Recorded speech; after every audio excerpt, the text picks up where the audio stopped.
Shalom anak-anak teacher yang manis, apa kabar kalian pada pagi hari ini? Teacher berharap kalian semua dalam keadaan sehat dan Tuhan Yesus senantiasa memberkati kita.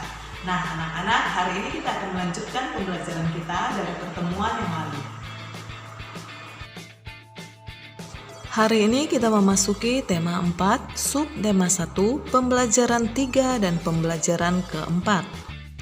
Tujuan pembelajaran kita hari ini adalah di pembelajaran 3, tujuannya kalian mampu menemukan sifat-sifat tokoh, kalian mampu menyampaikan pendapat mengenai sifat tokoh, dan kalian juga mampu membuat rencana kegiatan untuk menjaga kelestarian sumber daya alam.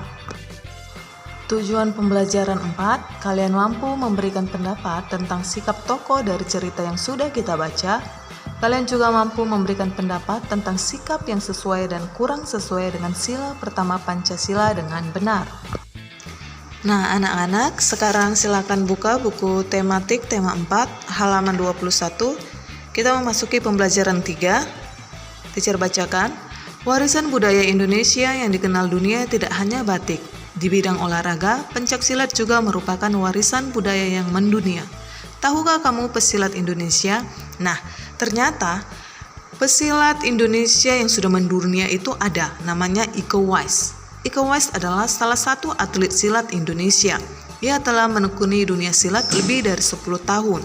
Iko Uwais berhasil menduduki urutan ketiga dalam gelaran turnamen silat Provinsi Jakarta tahun 2003. Nah, anak-anak, pelajaran pencak silat akan diperjelas kembali di pelajaran PJOK bersama Teacher Sadar. Di pembelajaran yang lalu, kamu sudah belajar tentang pentingnya bekerja. Nah, sekarang bacalah cerita tentang semut dan belalang. Cerita ini memberikan contoh akibat seseorang tidak mau bekerja. Teacher akan bacakan cerita tentang semut dan belalang. Di tengah hutan, hiduplah seekor semut yang sangat rajin. Setiap hari, semut itu selalu bekerja mengumpulkan makanan dan menyimpannya di dalam lumbung. Teriknya matahari dan derasnya air hujan tidak mengurangi semangat sang semut untuk mengumpulkan makanan. Dengan bersusah payah, sang semut bekerja keras untuk membawa makanan kemudian dikumpulkan dan disimpan di dalam lumbung rumahnya. Pada suatu hari ketika sedang bekerja, sang semut bertemu dengan seekor belalang yang sedang asik berjemur sambil bermalas-malasan. "Hai Mut, kamu sedang apa?" tanya belalang. "Aku sedang mengumpulkan makanan untuk persiapan musim dingin," jawab semut. "Ah, buat apa kamu melakukannya sekarang? Musim dingin kan masih lama lagi. Lebih baik kita bermalas-malasan dahulu," kata belalang lagi. Sang semut tidak memperdulikan belalang. Ia tetap bekerja mengumpulkan makanan yang dijumpainya. Demikianlah sepanjang hari. Sang semut sibuk bekerja, sementara sang belalang bermalas-malasan. Akhirnya musim dingin tiba. Sang semut yang rajin itu duduk dengan nyaman di dalam rumahnya yang hangat. Ia menikmati makanannya yang berlimpah. Belalang termenung sendiri di rumahnya karena tidak memiliki makanan sedikit pun. Saat belalang hampir mati kelaparan, sang semut datang memberinya makanan. Sejak saat itu, sang belalang rajin bekerja mengumpulkan makanan seperti sang semut. Di dalam sebuah cerita, tokoh merupakan salah satu unsur pentingnya. Nah, tokoh itu juga terbagi atas beberapa kelompok. Yang pertama, tokoh utama. Tokoh utama adalah tokoh yang sering muncul, biasanya ada di awal sampai akhir cerita, dan juga menjadi pusat cerita. Sedangkan tokoh pembantu adalah tokoh yang berperan sebagai pelengkap atau pendukung tokoh utama, biasanya tidak sering muncul dalam cerita. Nah, di cerita semut dan belalang ada dua tokoh yang diceritakan, yaitu semut dan belalang. Si semut menunjukkan sifat yang baik atau sifat yang patut ditiru, sedangkan si belalang menunjukkan sikap malasnya. Jadi sikap yang ditunjukkan oleh belalang adalah sikap yang tidak perlu kita tiru, karena si belalang merasa malas ketika makanan di rumahnya masih banyak, dan ketika tiba musim hujan, si belalang kelaparan karena pasokan makanan di rumahnya sudah tidak tersedia lagi. Jadi anak-anak, sikap yang perlu kita tiru dari cerita semut dan belalang adalah sikap si semut. Kita lanjut buku tematik tema 4 halaman 26. Tahukah kamu siapa yang bekerja agar lingkungan tetap terlindungi? Ya, mereka adalah pecinta lingkungan. Mereka adalah orang-orang yang bekerja untuk melindungi lingkungan tanpa imbalan atau bayaran. Pecinta lingkungan bekerja di berbagai wilayah. Kamu juga bisa menjadi seperti mereka. Nah, di sini ada tabel Tabel itu terdiri atas sumber daya alam, rencana kegiatan, alat yang dibutuhkan. Nah, di gambar kita bisa melihat mereka-mereka yang sangat mencintai lingkungan. Mereka menjaga lingkungan supaya tetap terjaga kelestariannya dan terjaga kebersihannya. Nah, contohnya di sini sumber daya alamnya adalah sungai. Rencana kegiatan tidak membuang sampah ke dalam sungai. Lalu alat yang dibutuhkan untuk menjaga kebersihan sungai itu bisa goni bekas, bisa juga cangkul, atau bisa juga sapu lidi. Itu alat-alat yang kita gunakan untuk menjaga kebersihan. Lalu bisa juga kita menanam berbagai pepohonan di sekitar sungai supaya tanah di sekitar sungai tidak longsor sehingga tidak terjadi banjir. Kita memasuki pembelajaran keempat, halaman 28. Pengetahuan apa saja yang harus dimiliki oleh seseorang yang bekerja? Apa yang akan terjadi jika mereka tidak memiliki nilai-nilai itu? Saat seseorang bekerja, mereka harus mempunyai nilai-nilai yang baik, jujur, dan kerja keras. Adalah nilai yang harus dimiliki. Apa yang dimaksud dengan jujur?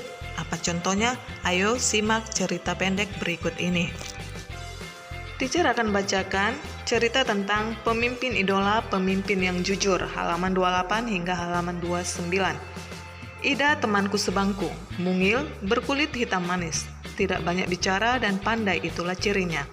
Ia seorang anak yang sederhana, ayahnya sudah lama meninggal. Ia tinggal bersama ibu dan adiknya. Ida anak yang sangat pandai, nilai-nilainya selalu bagus, memberinya kesempatan meneruskan sekolah tanpa biaya. Semua buku pelajaran dan perlengkapan ditanggung oleh sekolah. Ida tak pernah malu dengan kondisi keluarganya. Bahkan ia semakin rajin belajar dan terus berprestasi. Ida juga selalu menjadi tempat bertanya jika teman-temannya mengalami kesulitan dalam pelajaran. Teman-teman memilih Ida sebagai ketua kelas. Pandai, tenang, dapat berkomunikasi dengan baik, serta mampu menjaga ketertiban kelas menjadi modal utamanya. Hari ini Ibu Tati mengingatkan tentang ulangan matematika. Sebagian siswa tidak siap, termasuk Gugut, si jagoan bola yang duduk di belakang kami. Waduh, saya belum belajar Bu, kemarin saya seharian bermain bola sampai sore. Pulang ke rumah langsung tidur Bu, protesnya.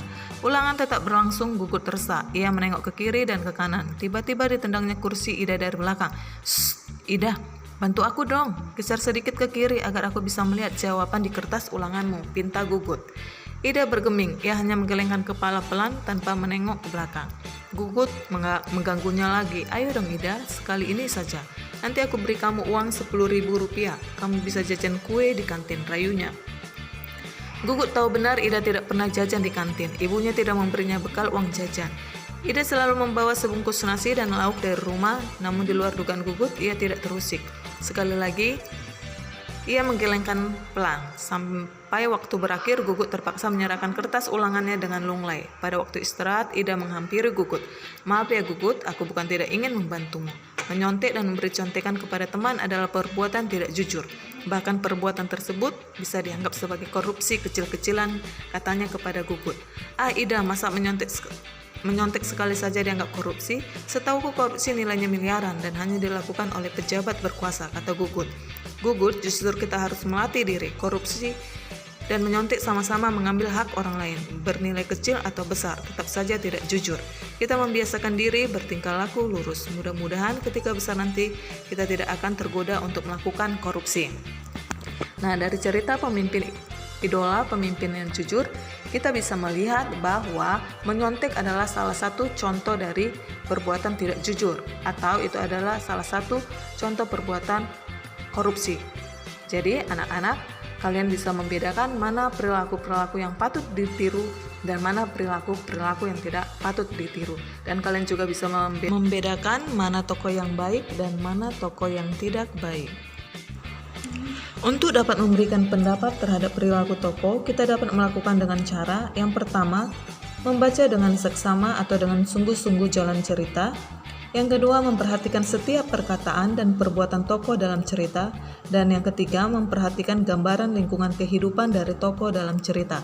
Nah, dalam cerita yang berjudul Pemimpin Idola dan Pemimpin yang Jujur, kita dapat melihat bahwa perilaku Ida adalah perilaku yang baik atau perilaku yang jujur. Jadi perilaku yang jujur ini adalah perilaku yang menggambarkan sila pertama, karena sila pertama mengajarkan bahwa pemeluk agama harus taat dengan aturan agamanya. Setiap agama pasti mengajarkan pemeluknya untuk berbuat jujur. Jadi Ida sudah mengamalkan sila yang pertama. Sedangkan Gugut dalam cerita tersebut menunjukkan sikap yang tidak jujur karena dia ingin menyontek kepada Ida. Jadi Gugut menunjukkan sikap yang tidak mengamalkan sila pertama Pancasila. Tugas hari ini buku tematik tema 4 halaman 29 hingga halaman 30 kerjakan nomor 1 hingga nomor 6 dan juga halaman 31 mengenai sikap Ida dan Gugut. Kerjakan di buku tulis dan jangan lupa menulis soalnya. Pelajaran kita pada pagi hari ini, terima kasih, Tuhan Yesus memberkati. Bye-bye.